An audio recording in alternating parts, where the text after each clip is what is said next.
I'm trying to find pieces. I wanted to tell them. I'm trying to find pieces that I don't believe I've shared with any of you guys, and I hope. Good luck. Well, you know all, Tom, so I won't even think about Tom that way. This one is from the book Feral Memes, because maybe you would like my memes and any of my words. This is a poem in there called Order in the Chaos. Believe me, I understand the science to it all. I understand there is order in all the universe. So if people like order so much, why don't they appreciate seeing the way glass breaks into such beautiful patterns? Or do they not appreciate the order in the chaos? I see generic concrete blocks from sidewalks, but I'm more interested with the cracks. Sometimes something uproots the system that we humans try to make, leaving this deep, dark chasm, a space for microscopic monsters to hide, or maybe even a plant to a seed to take root, to grow. A glass vase may be beautiful for flowers, but the flowers dry and die, the stems go brittle. So keep the stems around as a metaphor, and then just throw that vase across the room, only to watch the shards break into such tiny fragments. Suddenly see beauty in the refracting light in shards. Be careful not to cut your hands on the glass, unless you're into that, but study the breaks. There is a rhyme to every tear. There is a beauty in the way everything falls apart and dies. Stop wanting cookie-cutter perfection in everything. Life isn't that way, and that's exactly the way it should be.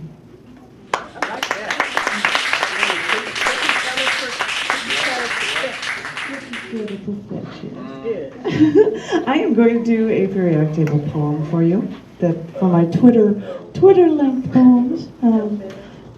This one is one of them. I've done a couple, but this one is for iron 26 in the periodic table, for those of you who'd like to know, which is Fe, ferrous. Anyway, this is iron filtered in.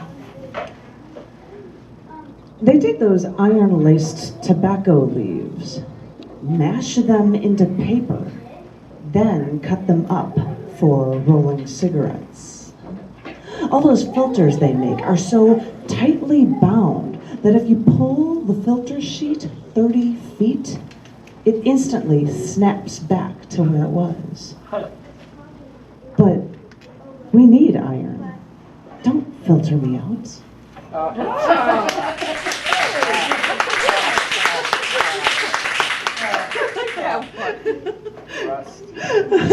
The last one is One for a Day, that appeared in the first half of this year for every event of the year. Da, da, da, da, da. I feel like I had to make a noise for that. Every event of the year, volume 1. This was for Tangible Karma Day. I believe it was something like the first Saturday of April or May. I have no idea. Check out the book. This is called Karma and Lollipops.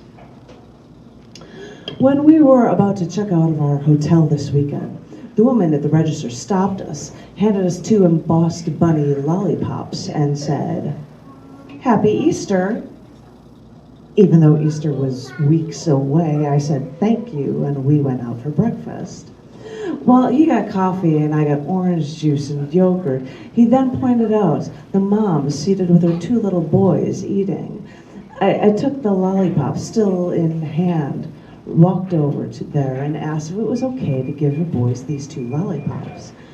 She smiled and said yes to these plastic-wrapped lollipops, but since I thought breakfast might not be the best time for candy, I gave the mother the lollipops and then got the last of my food and my luggage before we got on the road again. People get high and mighty with their phrases, "Do unto others as you would have others do unto you," or "You reap what you sow, what goes around comes around," or even paying it forward. But these random acts of kindness, this tangible karma, all pretty much amounts to the same basic truth.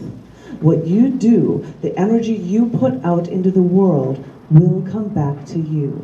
An added bonus for tangible karma is that while doing good for someone else, it makes you feel good too. But if karma is true and good things come to you because of the good that you do, then these insignificant acts of kindness are tangible proof, evidence for exactly what you can do. Because the nice thing with karma is that all that goodness will always come back to you. That was good.